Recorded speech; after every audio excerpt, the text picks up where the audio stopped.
Hello, welcome to Garden Chronicles. My name is James David. In this particular video, I'll be talking about this particular type of succulent plant known as Stapelia gigantea.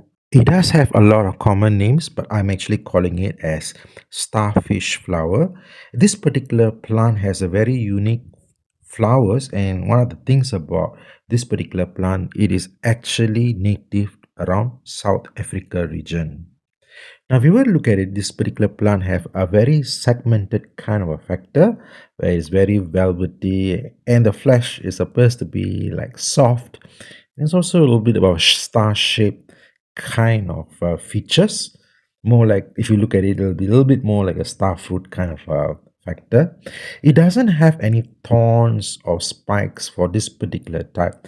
And one of the things here is that it is more of a softer version of when it comes to in a factor of a difference between a cacti and a succulent. Now, this particular portion of a video is I'm actually showing a factor of how the flower bud appears to be to the point where it comes to a full blown flowers. Now, this particular succulent is very famous for its flowers, and one of the main reasons why this is actually cultivated is for the flower, the unique flower features. And I want to talk a little bit more on this detail here, and this is what I want to share here in this particular video. If you were to look at it from the size of it, it does appear to have more like a balloon shaped kind of a format, and that is a very unique thing because there is something that sort of like, it could be an element where there's sort of like a gas that is been collected inside of it, and once it opens up, it actually releases some pheromones or even some kind of fragrance which is appears to be say an unpleasant odor where it is supposed to attract flies. But somehow I find that when it comes to a tropical region, these flowers do not have strong smell. It could be a factor where because of the weather and maybe the condition of climate zone, and perhaps that could be one of the factors where it doesn't really carry much of a smelly factor where it appears to be, say, in most of the other gardeners who have cultivated in their location. It could be a factor on that. One of the things that I actually noticed that this particular flowers actually blooms towards the evening time or even in the night, because I rarely seen them blooming during the day, and these are the times that I actually often miss the opening of the flower bud. And one of the things that I've noticed here is that this star-shaped flowering kind of flowers, once it opens, the flower do not last very long, at most maybe 1 to 2 days, and after that the whole petal will shrivel and dries off. It does create seed pods, but because of there is not enough flowers for pollination to take place, cross pollination to take place, so I never seems to get any of the seed pods. The seed pods do look more like a plumera or even desert rose kind of seed pods, where it comes appears to be more like two horned like seed pods, where eventually they will split open and release out a lot of dandelion kind of seeds, where all these seeds actually take flight when on a windy day. Now, coming back to the flowers, I just want to share a little bit based on my experience. I find that the flowers do look floppy. One of the things here is that once it blooms in, say, in the evening, right up to the night, and when it comes to the daytime, they don't appear to be firm and strong. It could be because of a tropical climate zone where I think it's already come to a place where the flower is almost spent. However, one of the things that I've noticed, that the element of attraction, especially when it comes to flies, I find that somehow the flies are attracted to it, and they do not just come to the center of the flowers, but they also somehow, if I were to look at it and notice it, that these flies do also take the sort of like a portion of their food from the element at the side of the petals. In a way, you can even notice something like a ring kind of a formation that is appearing, more like the element where there is a density element involved, where there's some kind of this lines and stuff like that. And it appears to be that it just does not come, I mean, the flies doesn't just visit at the center, but rather it also visit at the side of the petals. So I believe that it could be the element where pheromones has been released that's only be detected by these insects, and somehow they are attracted to it. I also noticed the ants are also attracted to it, so it's not just the flies. And it could be factor where in nature, where the natural habitat, it could be the factor where there is none of the butterflies, or either the factor where there is no honeybees, hence it was given to the factor where it's to be attract all these flies, if I'm not wrong. It could be that's one of the factors. A lot of things is not really done in a way to say that a lot of mysteries are involved, in a sense that not much research is available to study it. Somehow a lot of this is very much on the element of observation. Another unique factor about this particular type of succulent here is that only this particular one, known as Stapelia gigantea, seems to have a bigger or the largest version of the flowers.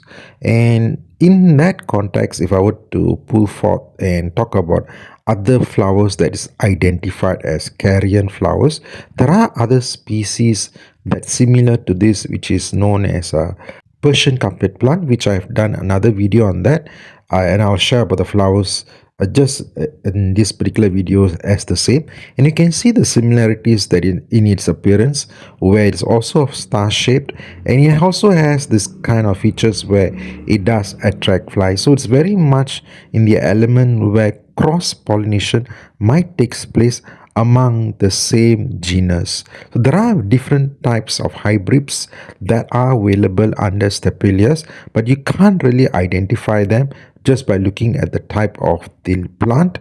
Rather, it can only easily able to be identified based on the flower features. Another factor is, which I find it very unique, is that when it comes to these petals, somehow there appears to be a lot of hairs involved or furs involved in these flowers. Very much appear to be more like the Venus flytrap. So in that context, if at all, if nature were to go to a higher element of evolution, this might just be it. So I would definitely nominate to become a carnivorous plant. It could be, we'll just have to see it later on, maybe in time to come, if at all evolution were to take place in the context where if plants were to involve, maybe were to say about another 10,000 years later, it could be in a factor where as it blooms up as like a balloon, it may close back and also eat its host. Or perhaps it's just my imagination.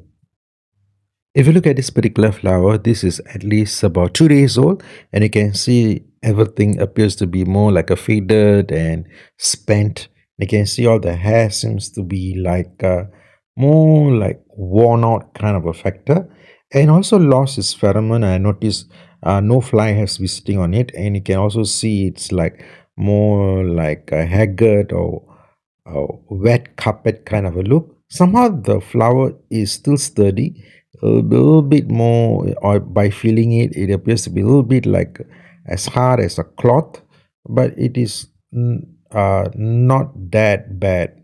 But however, I just trimmed this out because it was actually bloomed right to the end of the balcony, and I'm not able to bring my camera over it to have a good view on this.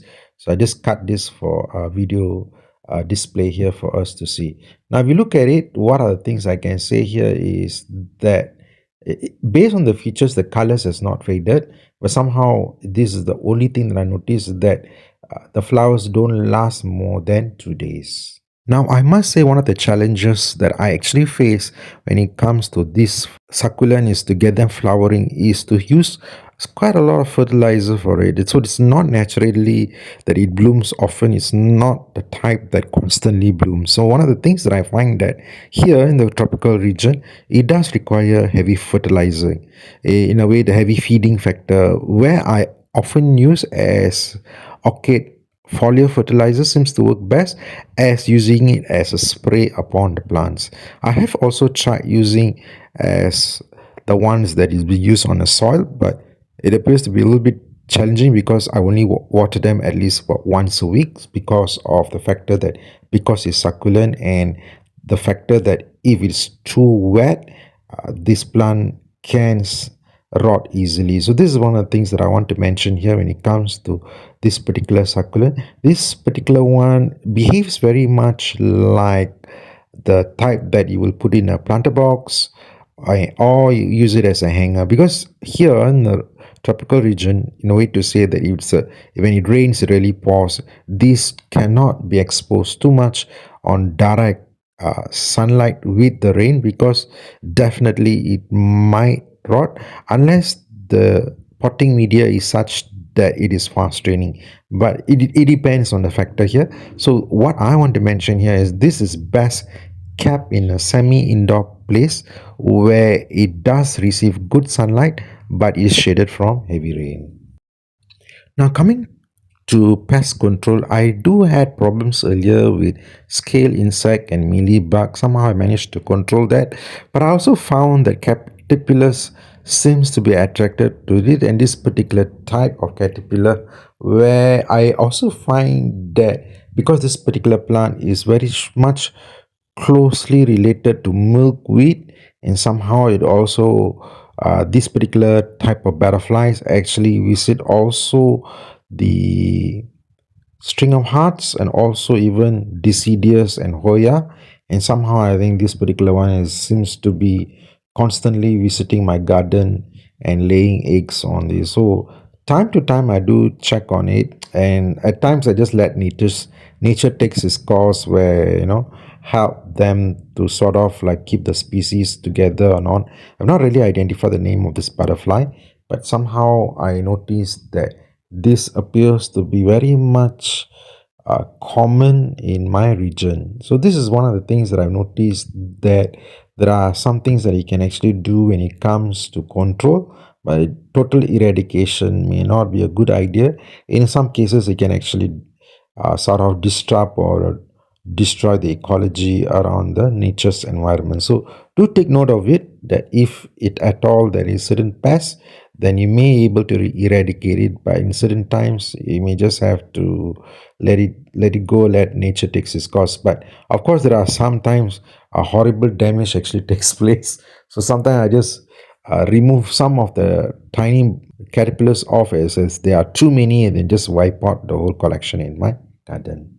So this is actually the butterfly that came out from the pupa, and I find that it is interesting you take note of it just for this particular video. Now coming to the media, the potting media, there are many potting medias that some of the gardeners will recommend. Here I'm actually using just a normal garden mix. However, this is not the wet type, so it's a lot of sand and arid materials are involved, in a way that once I watered it, it will dry up at least in 2 to 3 days time. And this is very important, because if the whole thing is soggy, it can actually cause rot. And I have that problem earlier before, that I sort of like lost about a colony of it. But this particular type of succulent, they are not one plant, but they somehow form like a colony plant. So in case a rot takes place, especially one singular plant or a sort of like a segment start to rot, the whole colony can get rotten. So this is one of the things which is very important